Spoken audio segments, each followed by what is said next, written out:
We have become used to thinking that we have a right to all that we have, no matter what damage we do to the earth or to other people. We have become detached and disconnected from reality. We have become detached from the earth. We have become detached from the feelings and lives of people elsewhere if it interferes with our right to maintain our lifestyle and standard of living. I would submit to you that we're on a course leading to inevitable annihilation. Martin Luther King said the issue is not between violence and nonviolence, it's between nonviolence and non-existence. The course we're on in the first world is a course of ultimate destruction. Do we want to be part of this course of ultimate destruction, or do we want to be part of hope and affirmation and justice for all people of the earth and for the earth itself, without which we cannot live? Yes, I'm talking about a nonviolent revolution of consciousness.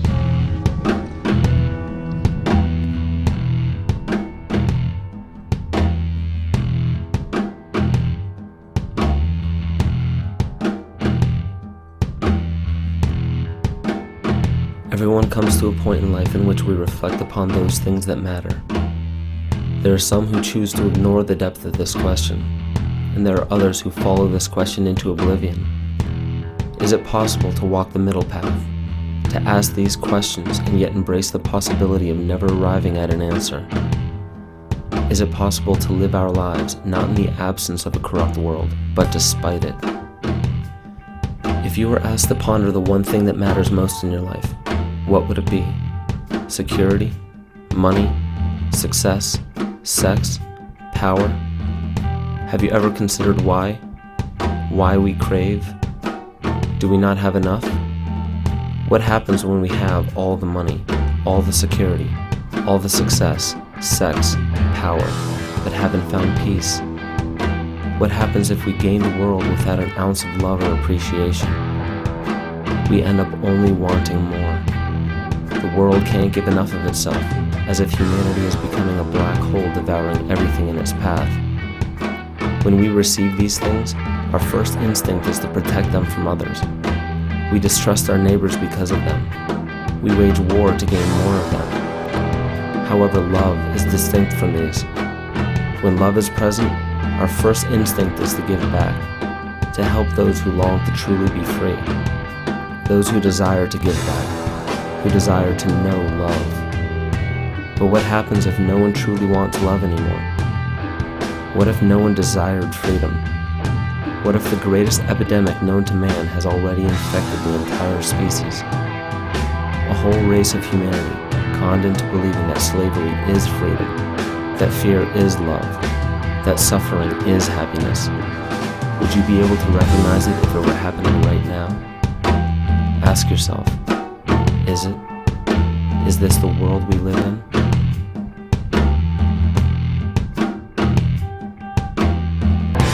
You ain't got nothing to live for, you're better off dead. Yes, but what if a man has got something to live for? That's different. Then nothing should stand in his way.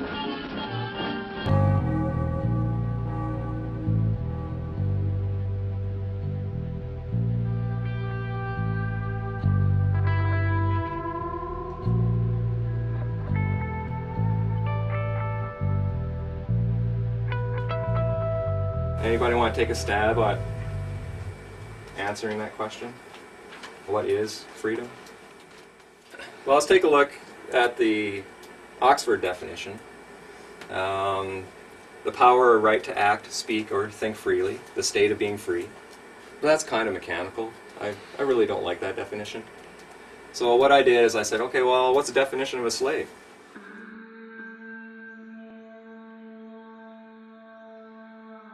A person who is the legal property of another and is forced to obey them, or a person who is excessively dependent upon or controlled by something. Okay? So if you're dependent on something, are you free? No. No. If you're controlled by something, are you free? No. No. So if we want to be free, then maybe we need to get rid of our dependencies and the controls in our life.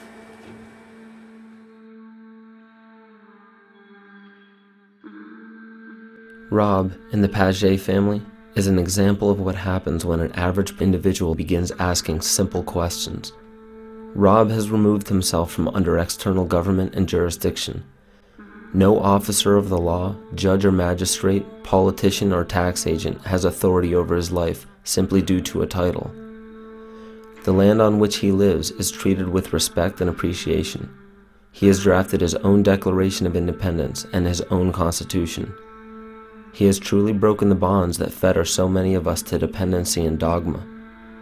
However, to do this, far more than physical barriers had to be destroyed.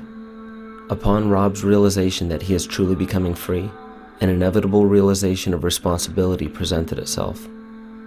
When excessive dependence upon something is recognized within, the heart and mind revolt. The initiation of an authentic revolution always begins within the individual. Pay attention not to the physical steps he took to become free, but to the spirit of his path. For it is a personal path within all of us. If we mimic the path of another, it is not a true path for us, but a trap. This is merely a story of an individual I love and respect, the story of how a true revolution is born.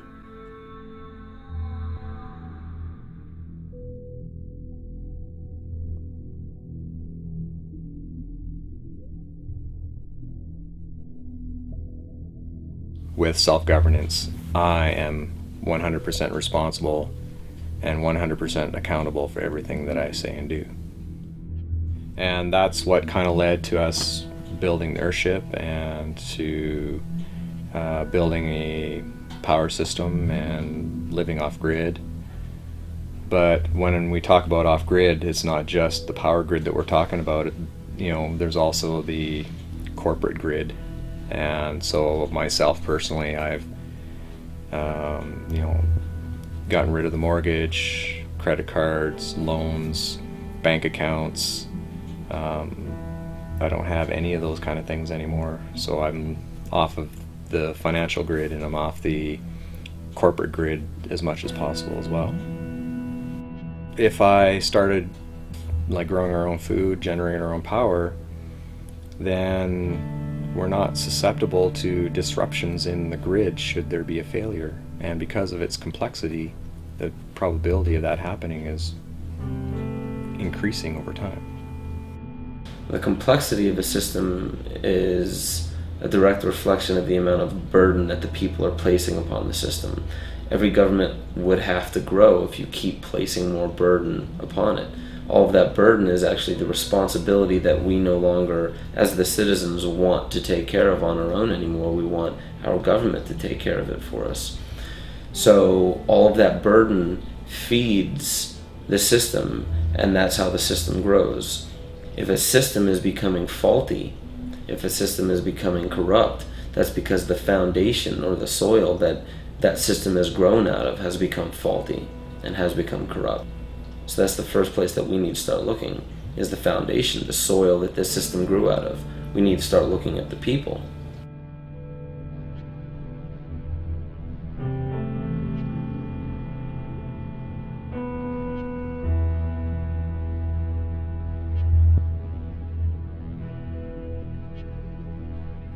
There's a fellow down in the U.S., Taos, New Mexico. He's an architect. What he's doing is he's building earth-rammed houses, which are passively solar heated, out of automobile tires. And you stack the tires like bricks, pack them full of dirt, and they're backfilled, and they're completely off-grid. The sun heats the dirt and the mass, and that heat then radiates back into the house. And then in the wintertime, because the sun is so low, it penetrates deep into the building to warm up the building, and in summertime it's really high, so it doesn't penetrate the building at all, and it keeps the building cool. And collect water off the roof into cisterns, and we recycle water in the house, and solar panels for power generation. So the house essentially is like a self-contained ecosystem because it collects its own water, treats its own waste, generates its own power, generates its own heat, and it's all built out of recycled materials that are abundant out in our ecology. There's automobile tires all over the place, right? So you're trying to build houses out of materials that you can find readily laying around.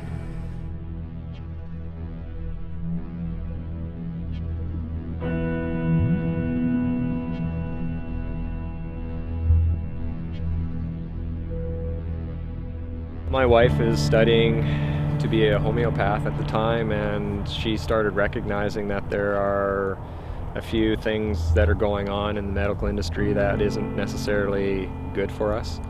And through the process of learning about some of the medical issues that we were learning through Carrie's education, it started to wake us up to some of the other things going on in our economy and in our political system and that kind of stuff.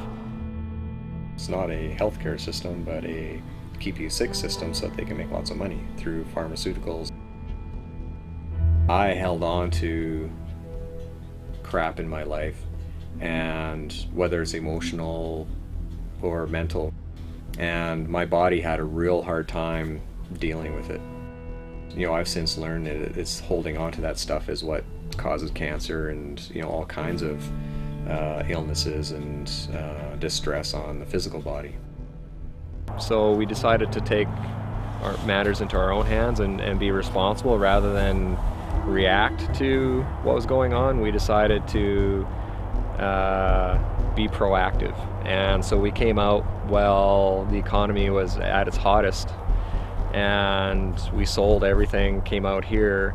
That all stemmed really from some of the things that Carrie was bringing back from her studying, and she brought this term natural person back from school and said, "Hey Rob, you know, have you heard of this?"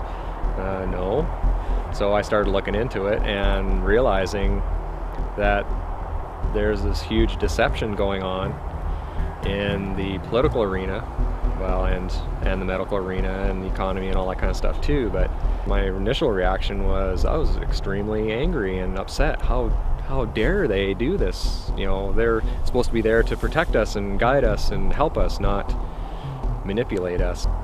And that's kind of started my road towards trying to understand their system and learn what human rights is all about and what freedom is all about.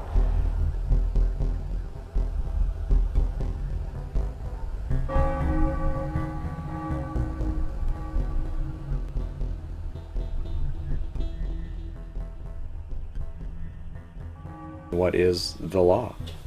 What laws apply to every single man on this earth? Because they often say no man is above the law.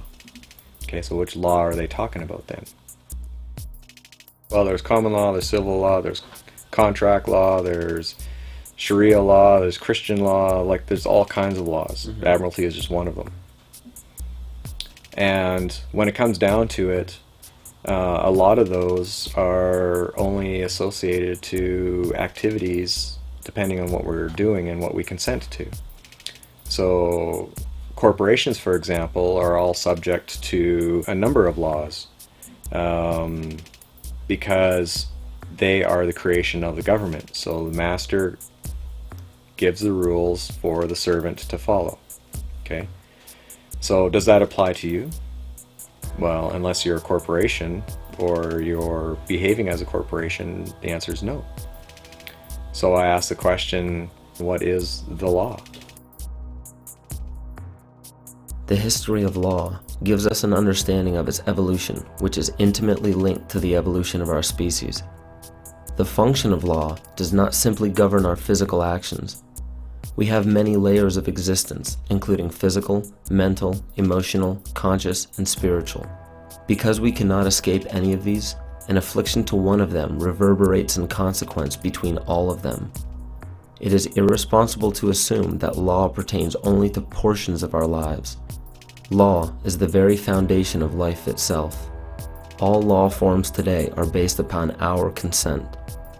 Should the people of today discover the important truth that we can say no at any time, we may find a revolution within the current system to be inevitable. Everything we are experiencing is the evolution of experience itself. This is why I can't say what the future should look like. The second I give a model for the future, there will instantly appear a rebellion against that model.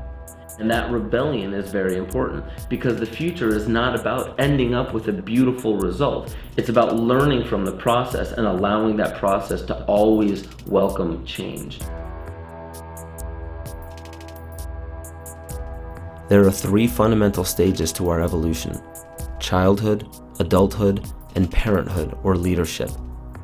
A child is typified by being dependent upon external support for food, protection, and health. In the animal kingdom, the transition from childhood to adulthood is complete when the child is no longer dependent upon others to be fed, protected, and kept in good health. We are a species of perpetual children today in our society. And as easy as it would be to blame the political, economic, and societal system that breeds dependent people, it is an inescapable truth that the entire system is a reflection of the condition of its people. Seldom do we see adults today in the sense that they can govern themselves, which means it is even less frequent that we see individuals fit for parenthood or leadership. The stage of parenthood and leadership comes when not only can we govern ourselves, but when we are ready and willing to help others become self-governing.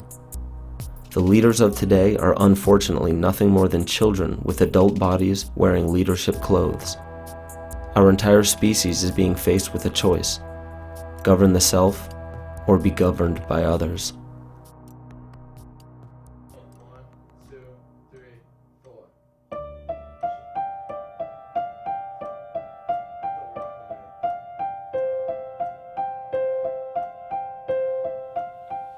Problem with courts these days that I see is that people don't see them for what they really are. I was raised to respect authority, follow the authority, and do as they say. And I think most people are brought up that way.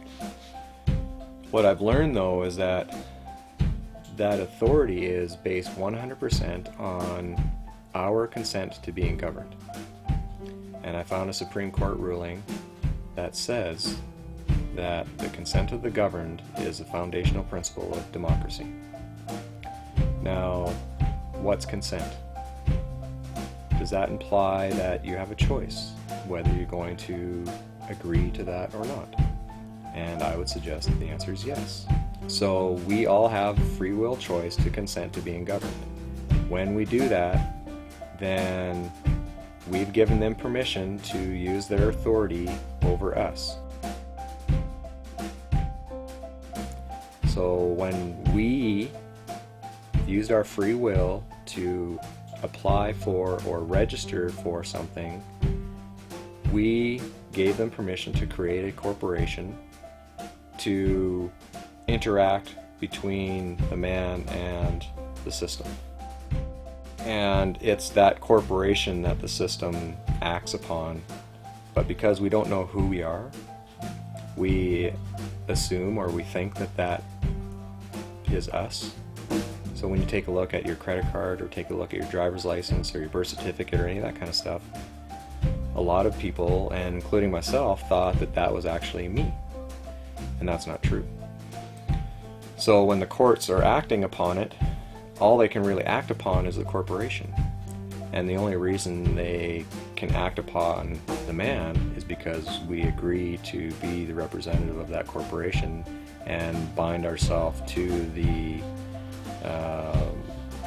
terms and conditions of that agreement. But we can say no at any time. Give the public the facts. They have a right to know. Got it? If you have those documents, such as licenses, registrations, permits, applications, that is your consent to being governed by certain guidelines, regulations, acts, stipulations, laws within that corporation, because you are asking for a service and they're saying, okay, as long as you follow these rules. If you signed any of those contracts which are represented by a legal fiction set up in your name, then you yourself are bound by those rules, bound by those regulations, because you did that. You consented to being governed by that. So in order to remove yourself from that, you have to dissolve those contracts. Sometimes they make it seem mandatory that you must comply, and it's just the language that's being used. That's one thing you want to become very wary of, is the language that they use.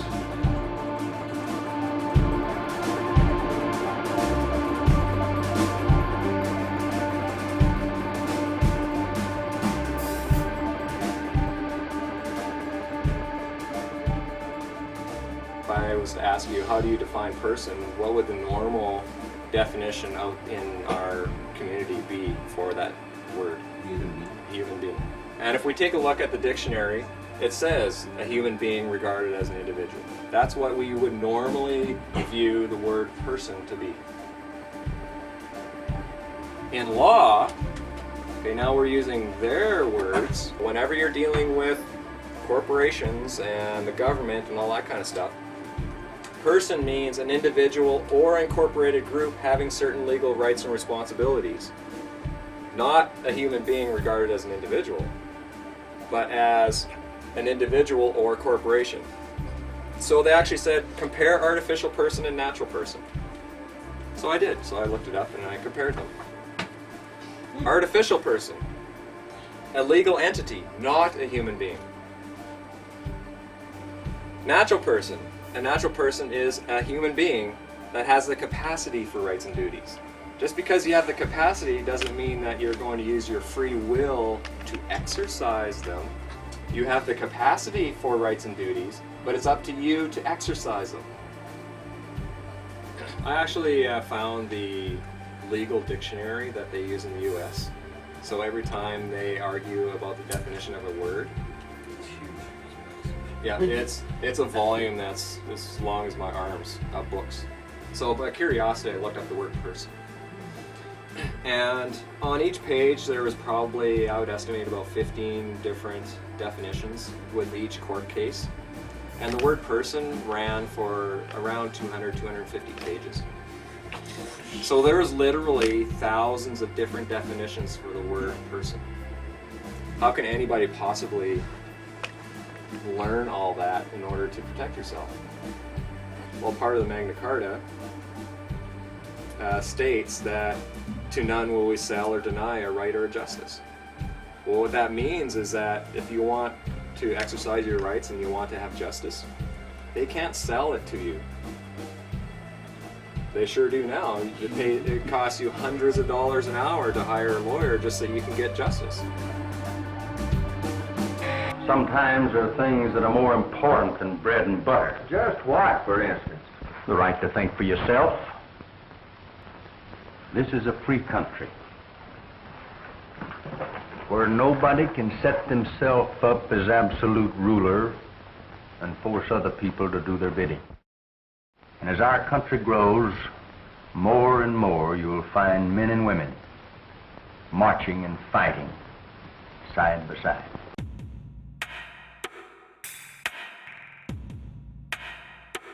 So at the Revolution, the sovereignty devolved on the people, and they are truly the sovereigns of the country. But they are sovereigns without subjects, with none to govern but themselves. The citizens of America are equal as fellow citizens. And this was a U.S. case in, what's the year, 1793. So every U.S. individual is sovereign if they knew about it and if they haven't got hooked into the corporate game that's being played down. So, a sovereign, a person, body, or state vested with independent and supreme authority. So, if you're sovereign, does that mean that somebody else has authority over you? No. You have the supreme authority. What about an officer of the law? They have no authority over you.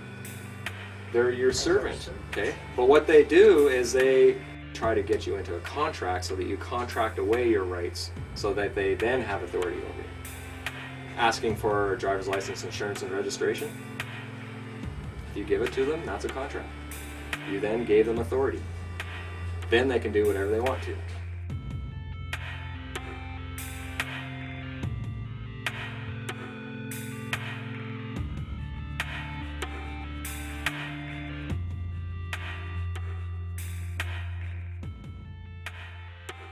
We elected to take responsibility and accountability for anything that should happen, as we should, because it's our building and we're building it.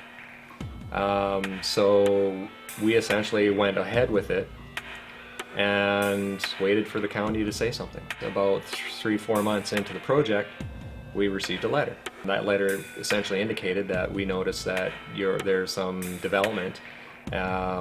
Please stop the development until you fill in a development permit.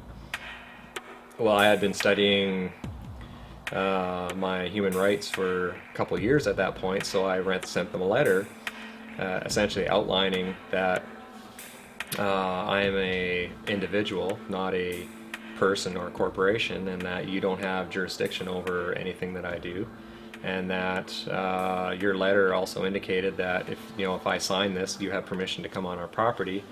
So that implies that you currently don't have permission to come on our property.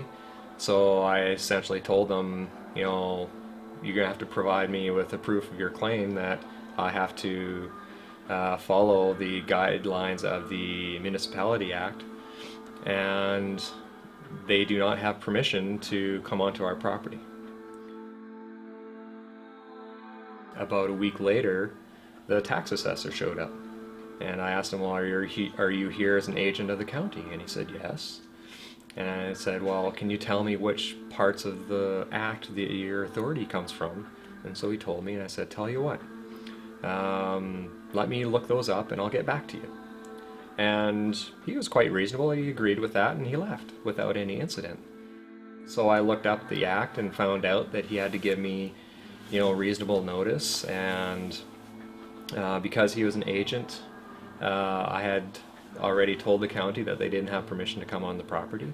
So I had grounds for several charges, if I wanted to, of trespassing and breach of the Municipality Act against this guy. So I confronted him on it. The final result was I got a letter from the minister indicating that I had several good points in my letter, and that he encouraged me to settle my dispute with the county, and he essentially washed his hands of the whole thing. And I haven't heard from the county since. They've left me alone now for 2 years. I can't have freedom unless I also recognize that I have a duty. And I have a duty to share with people what I've learned from not only the legal aspect, but also the spiritual, emotional, mental, and physical freedoms that I've been working on. I felt that part of my duty was to start getting out there and start teaching this.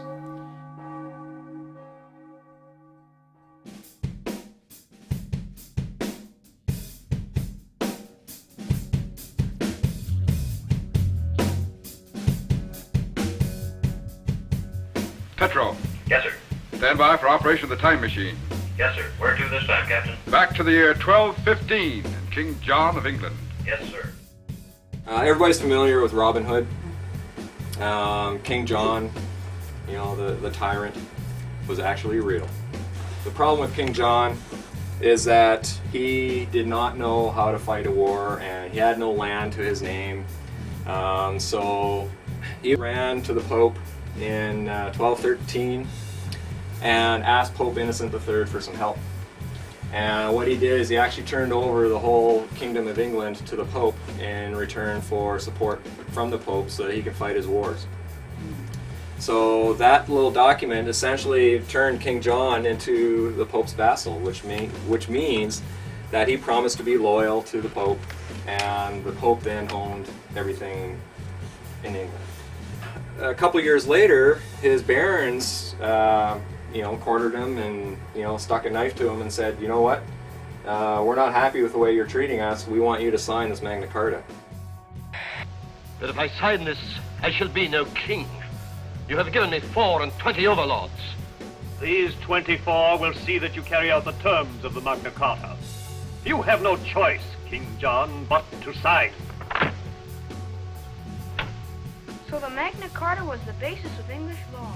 That's right, Jet. And the basis of American law as well. The English Magna Carta became the model for the American Bill of Rights. This is the founding document for our human rights within our country, within Great Britain, within the United States, Australia, New Zealand, South Africa, any crown colony. Their legal systems are based on this document. But he was doing it at knife point. He's under duress. Is that a legal contract? No. So I have a question. If it was under duress and this is not a legal contract, then how can they possibly continue using this document as the basis for our legal system?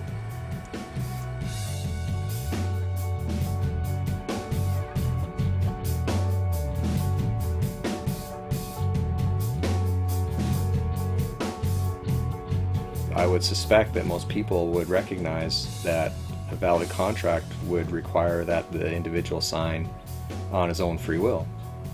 And that wasn't the case. And the Pope at the time, Pope Innocent III, recognized that as such because he also said that it was invalid.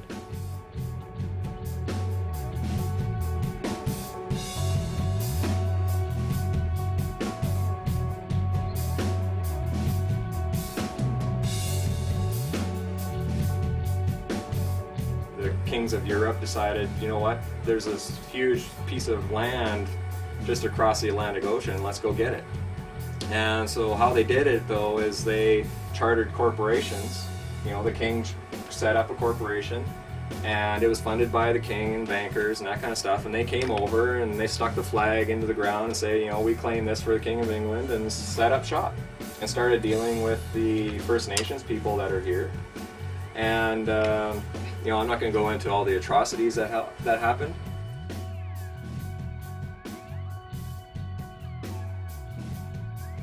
Literally millions of First Nations people died, either as a result of disease, wars, starvation, and so that genocide took place just so that they can colonize this land.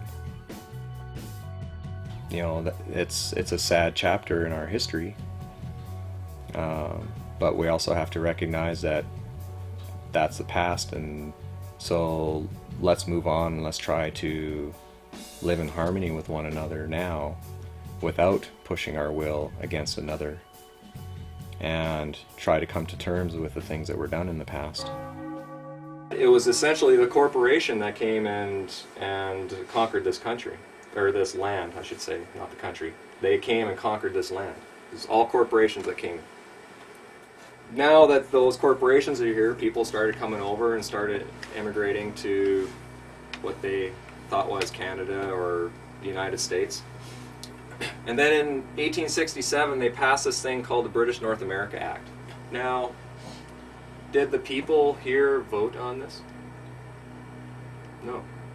This is a piece of legislation from Great Britain. That's all this is. The BNA Act is just legislation from the Parliament in Great Britain. But it was passed off on us as a constitutional document. In order for you to have a constitution, the people have to vote on the document, not the representatives in the legislature. This document merged all the colonies into one colony called Canada. That's all this document did. But it was passed off as forming a country. The people of Great Britain went and started traveling around the world and bringing their legal system with them. And even though the US declared their independence in 1776, they still based their legal system on British system. They're all based on that common law system, but there's also the Admiralty system that came with it. Representatives from, you know, Canada, Australia, South Africa, New Zealand, you know, all those got together with Great Britain and started talking about, okay, how can we really set things up so that we can be autonomous from Great Britain? And so they actually met for a couple years, 1926 and 1930, to formulate how this was going to work. And then the king then passed the Statute of Westminster, and that essentially broke the tie between Great Britain and Canada. Okay, the king is no longer a part of Canada. Canada is no longer affected by any statutes or regulations from Great Britain. Because the link to the crown was broken, technically we're in anarchy.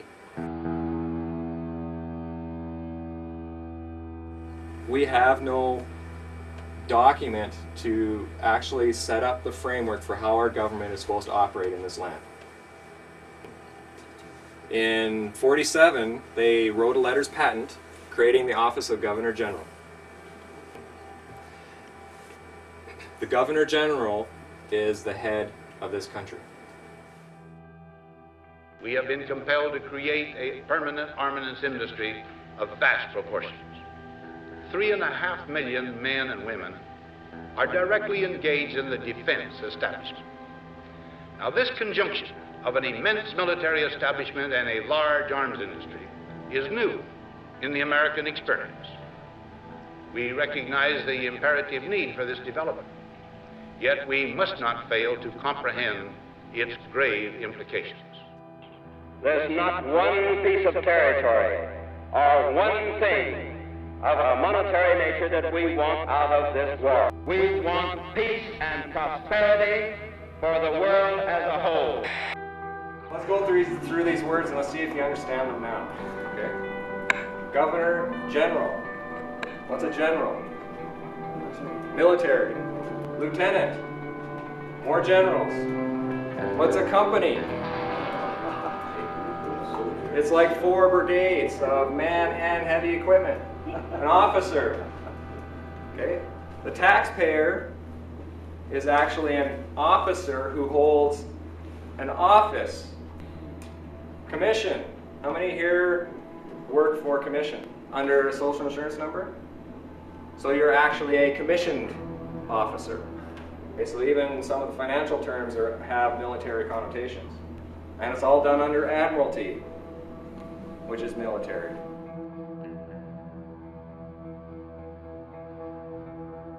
When you turn 18 and you start working under a social insurance number or accept a birth certificate, you're actually accepting being posted at a military post, evidenced by a name, address, and a date of birth. Because what was birthed? A vessel, right? It's a military vessel. So when you agree to be the legal representative of that military vessel, you agree to be manning that military post.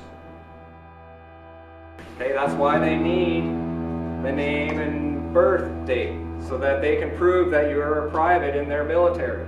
All of these documents, whether you're registering property or applying for driver's licenses, a birth certificate, all that kind of stuff, it's all in the public, which means it's all on the military side, and you're holding military offices when you have these documents on your possession. As long as you're manning a military post, technically you're at war. So, Clause 1 says, "We do hereby constitute." Who's we? I don't remember seeing any documentation that said the people of this land gave them permission to constitute that office. And the king doesn't have any authority here because the Statute of Westminster in 1931 cut off all of that. So I have a question. Who's we? I suspect that it was Prime Minister Mackenzie King and all of his cronies. So how did all this happen? This guy here, our Prime Minister, Mackenzie King, I did some reading on him, and I found out he's actually really good friends with John D. Rockefeller Jr. And he actually spent a lot of time in New York. He actually consulted with him. Mackenzie King's a lawyer, and he was actually Rockefeller's lawyer, and actually helped him out with a lot of labor disputes that are happening in the States. So who signed it? Prime Minister of Canada. So our Prime Minister signed letters patent to create the office of Governor General. They needed to set up another office, so the Prime Minister did it. And I'm really curious to find out who was supporting him to do that. Because it wasn't the people and it wasn't the king. Even though he said by His Majesty's command. I question that too. Governor General's Act. You go to Canadian government website and you can actually look up the acts. Okay, you look up the Governor General's Act. And in there, Clause 2 says, the Governor General of Canada or other Chief Executive Officer, CEO, CEOs are for companies, or administrator carrying on the Government of Canada on behalf and in the name of the Sovereign, by whatever title designated is a corporation sole. Okay, a corporation sole is a corporation, except that there's only one individual that holds that title or owns that corporation. Corporation soles actually are used all over the place. The Pope, the office of the Pope is a corporation sole. The office of the King is a corporation sole. The Governor General, Lieutenant Governors, the Catholic Church, all of their bishops and archbishops and cardinals, they all hold corporation soles.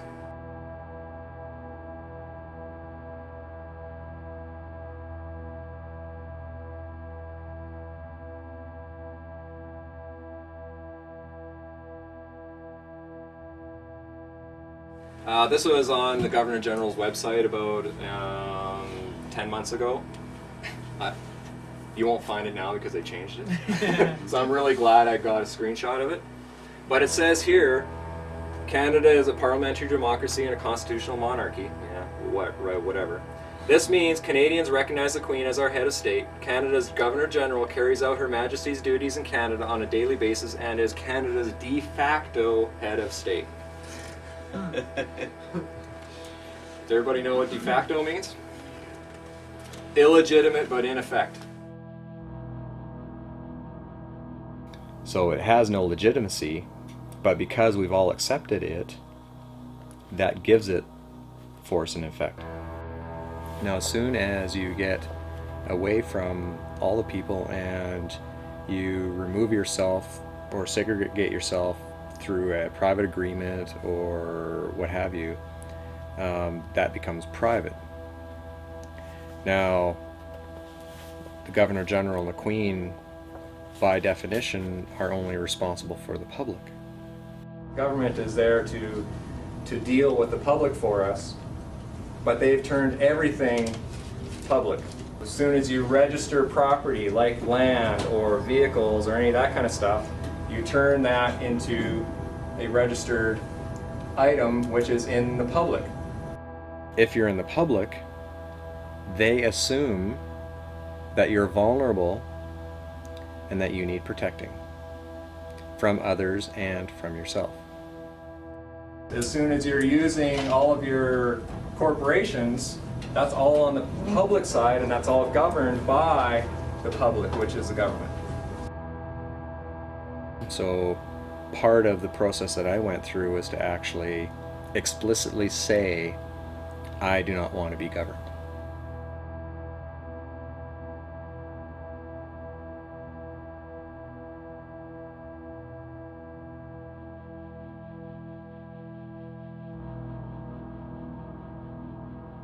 This is the fundamental rule of all forms of law. Without your consent, you cannot be governed. There is not a single law in existence created by man that is mandatory. There are many that give the illusion of being mandatory, but therein lies the most important aspect to all of this. It is your responsibility to investigate and understand what governs you. Not just physically, but mentally, emotionally, consciously, and spiritually. There are tyrannical governments that force their law upon the people unjustly. Some do not have much of a choice to move away from these areas. However, most do have a choice, yet allow justifications to keep them exactly where they are. If we were on a train track just minutes away from being hit, most of us would move, yet some have the tendency to complain about how inconvenient it is to move. There is still a choice. Human ingenuity can surmount any obstacle. The only requirement is the desire to surmount. If we are willing to complain or rebel against a system that governs our actions, we should know how and why it does so. In doing this, it is important to understand who we are, where we are, and what options we have.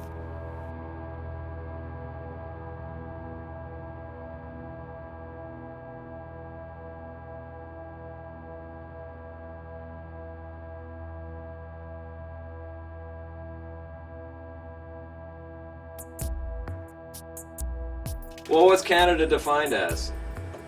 In the Interpretation Act, Canada, for greater certainty, includes the internal waters of Canada and territorial sea of Canada. Okay, now that word includes is a tricky word. There's a legal maxim that says the inclusion of one is the exclusion of all others.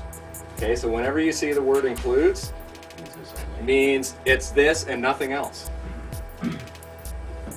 Hold on here. You're trying to tell me that Canada is just water? Yes, it is. This red, that's Canada.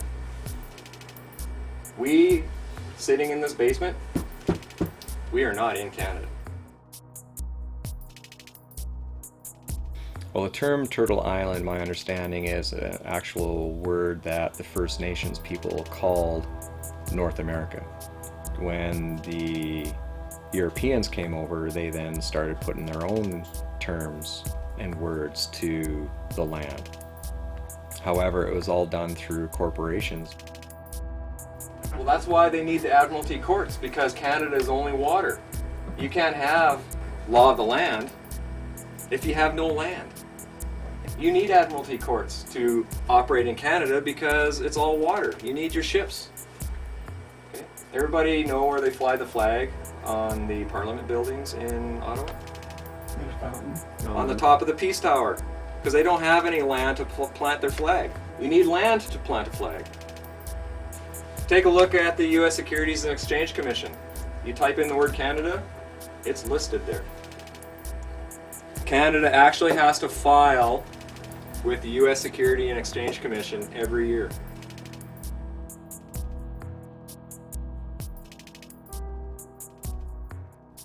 The Admiralty courts are set up to govern business between corporations, not people. The jurisdiction of Admiralty courts does not deal with human affairs. Only when humans, knowingly or unknowingly, represent a corporation by using licenses, registrations, certificates, and applications do they fall under Admiralty jurisdiction. It is a well-disguised fact that nearly everything we believe to be our country, our courts, our police departments, and even the documents that represent us as individuals are in fact corporations in the business for profit. Should you choose to remain a part of any of these corporations, it's important to understand that not only are you under their jurisdiction, but you do gain the benefits that they offer. The benefits in the agreement of becoming a citizen of any country is their protection.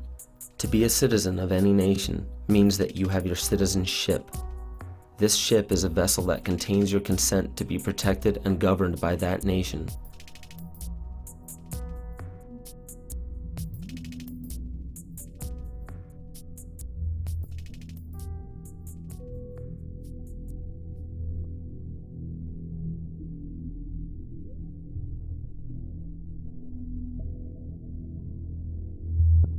It was November of '07 when I actually got pulled over by city police. You know, they had 2 or 3 police cars there, but what essentially happened is he came up to the window and said, you know, asked me for my driver's license, insurance, and registration. And I actually told him, well, I don't have a driver's license. And he goes, yeah, that's why I stopped you. I'm not a corporation, and I do know that I'm not here to submit to other people's authority. I didn't realize it at the time, but I was actually testifying to him. I didn't need to tell him that I didn't have any of those documents. At that point, he then asked me, well, what's your name? Well, I told him, well, my friends call me Rob. I don't let a name define me, or I don't let a career define me. I'm not a name or a label. again, I was testifying. I didn't have to disclose to him my identity, but it was enough information for him to make the link between that name and the name that he has jurisdiction over, which is the artificial person that was on the driver's license that was expired. And that was grounds enough for him to proceed with filing charges of driving without a driver's license. And he essentially gave me to the count of 3 to accept these, or he would continue filing more charges and tow the vehicle. And I finally accepted under, I was extremely stressed out at that point because I didn't want to lose my property and that kind of stuff. So I accepted them and decided to deal with it through letters. Like if I was a judge, for example, and you walked in and claimed that you're sovereign, one of the things I'm going to look at is, okay, does this guy behave like a sovereign? Did he, provide me with pre-notice and, try to resolve the issue before it even came to court? And was he honorable in his communications and his interactions with people? So at that point, I started a letter campaign, writing letters to him to ask him, for proof of claim of a whole bunch of things that he was claiming over me. And he essentially ignored all of those. So I showed up in court for the plea. Okay, now I know what the plea is all about, right? So I didn't go in there with all my books. I essentially went in there to essentially say, you know what, there is no harm done here. There's no cause for this court to be hearing. The judge wouldn't hear any of that. He kept asking me for the person, Robert Ernest Page, and I kept saying, well, I'm here on this behalf, because I'm not that person. I'm man. But he finally said to me, okay, you know what, I'm entering in a plea. Well, first off, that was probably a no-no on his part. And he told me to plead guilty. But he said that from the facts of the case, it didn't look like I had a chance. Then he told me, make sure that that person is in court. I was still nervous, I was still shaken and that kind of stuff, but I left court excited because I successfully got the judge to recognize me for who I am, not as that artificial person. But I still have court to deal with. So when I got there, the Crown called me up, so I went up there. This was before the judge was there. And he asked me for my name. I didn't give him a name. I told him I'm a third-party intervener under injury because the artificial person's being called to court, not me. But I'm the one that was injured. I was stopped, which is an injury, detained for an hour and a half, and had to go through a whole bunch of letters and that kind of stuff. So he pointed to the ticket and goes, well, is that you? And I told him, that is not me. And I think he was getting frustrated. He said, go sit down. So I went and sat down. All I know is that when they resumed court, they heard the rest of the cases, and then they called Robert Ernest Page up, and I stood up, and she turned to me and said, case dismissed on lack of evidence. I move for an immediate dismissal. There's no sound basis for this case. There's not the slightest evidence. That was tremendous feather in my cap because I was able to successfully stand as a man in front of them without them intimidating me and let them know that I know how this game works now. Never a few men try to take over the rights of honest citizens. They always fail. They sure do.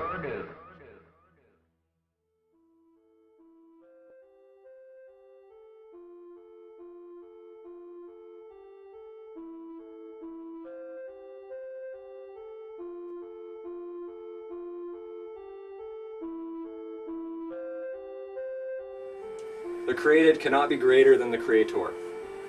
Whether you believe in God or Allah or Mother Earth or whatever, that's your creator. I believe in God. God's my creator. And even right in the Bible, Genesis 1:27 says God created man in his own image. Well, since man was created in the image of the divine king, delegated sovereignty or kingship was bestowed on him. Okay? So I believe that the creator created each and every one of us as kings and queens. Okay? That means there's absolutely nobody between me and my Creator. Okay? If I have somebody in between, then I have more than one master.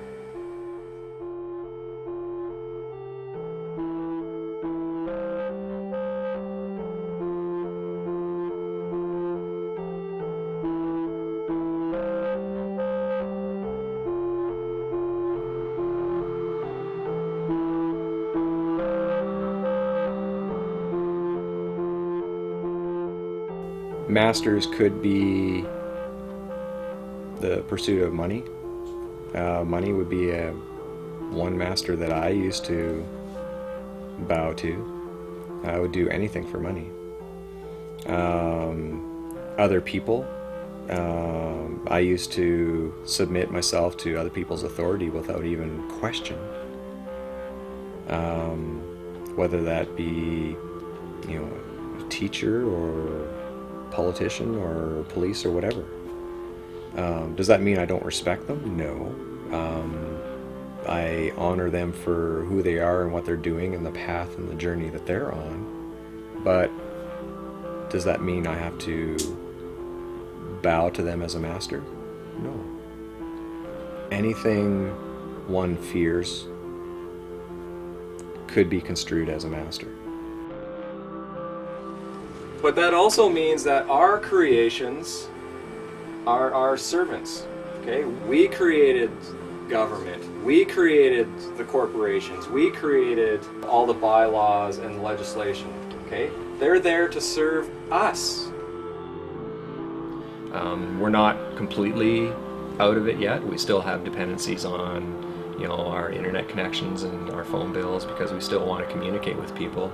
But for the most part, I've been able to unwind myself from the vast majority of all of those requirements that most people have.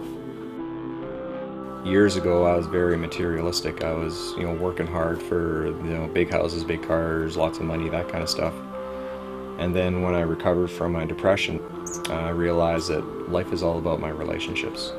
Relationships with individuals like yourself, my friends and family, but also with relationships with my food or my environment. Sometimes I still struggle with that. This is a journey. It's not something that's, open a door, walk through, you're a changed man, and this is something I'll probably have to struggle with the rest of my life. Every once in a while I stumble, but I see it for what it is and forgive myself and just move on. And that whole entire process was a lot of hard work. Like, it was extremely painful, took a lot of energy, but I'm at a point right now where if I had to do it again, I would, because I learned so much about myself. And it positioned me very well to actually get together again with my wife. We were separated for 3 years. We reconciled the marriage, and we've been going strong now for almost 10 years. I believe the solution's available for anybody, whether you live in a democratic society or under a dictatorship or whatever. I believe the solution's simple, and I believe the solution is within ourselves. There are billions of people wandering this globe with perspective, scope, belief, dogma, morals, fears, desires, and hidden agendas. It's difficult to comprehend exactly what drives each of them. When looking at the surface of this unique condition the planet is in due to only one species, it may seem as if we aren't truly interested in freedom anymore. Maybe we're not truly working towards growth, prosperity, and peace. Again, it's difficult to pinpoint why we are a species of perpetual war and perpetual deceit, matched by perpetual heroism and perpetual compassion. There is no one answer to explain it all, and yet even if there were, it wouldn't be the intellectual answer that we desperately want it to be. The most we can do as individuals is to begin acting like individuals instead of acting like machines on autopilot from some primal program set in motion millions of years ago. What would this planet look like if we took back the one power we consistently give away? Choice. Because there is always a choice. Good, bad, indifferent, there is always a choice. Love, fear, growth, decay, life and death, there is always a choice. And the picture-perfect ending or eternal struggle is but a consequence of the direction we choose to travel from here. So rather than looking at fear, right now, look at this as the moment of opportunity, because there's something so much better on the horizon, but we can only get there by eliminating the structure as it is now, because the structure as it is now is providing for our extinction. Let the word go forth from this time and place to friend and foe alike that the torch has been passed to a new generation born in this century, tempered by war, disciplined by a hard and bitter peace, proud of our ancient heritage, and unwilling to witness or permit the slow undoing of those human rights to which this nation has always been committed and to which we are committed today at home and around the world.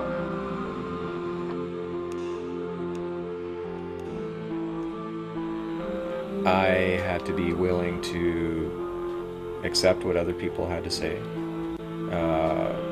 do critical thinking to evaluate whether it was true or not. I had to learn. I had to learn how to change. I had to face my fear and confront my fear. I had to be honest with myself, which was difficult. I had to learn how to let go. And I had to learn to stand up for what I believe. And I had to learn that it all took hard work to get through all of that.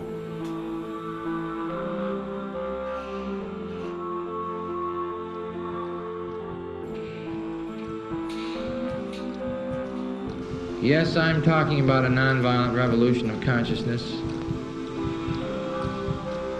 A consciousness that is able to understand how we're all inextricably connected to each other on this earth and to the earth itself. And that if we violate those fundamental principles, we do so at our own peril. Yes, we can continue to live in this delusion and the denials of reality because it's painful. It's frightening. Sometimes it's terrifying. It's terrifying to face the truth. So I ask each of you to search your hearts as to what your truth is for being a citizen of the earth, promoting justice as a foundation for peace.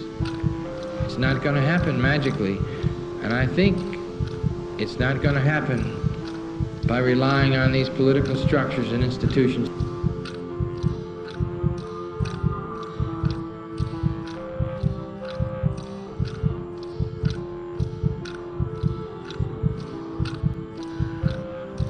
I think we're going to have to wage peace in the most extraordinary ways, whether our government wants it or not. You will know in your heart what to do, but I know that without a nonviolent revolution of consciousness, we will not survive as a civilization or as a planet. We can choose to have peace if we want to pay the price. And what more glorious goal and value do we want than peace for all people? And so I look forward to working together with you all, with we the people, to build a new society. A society that understands that we are not worth more and they are not worth less. And that we will be willing to pay the price and take the risks to wage peace with all fellow and sister human beings.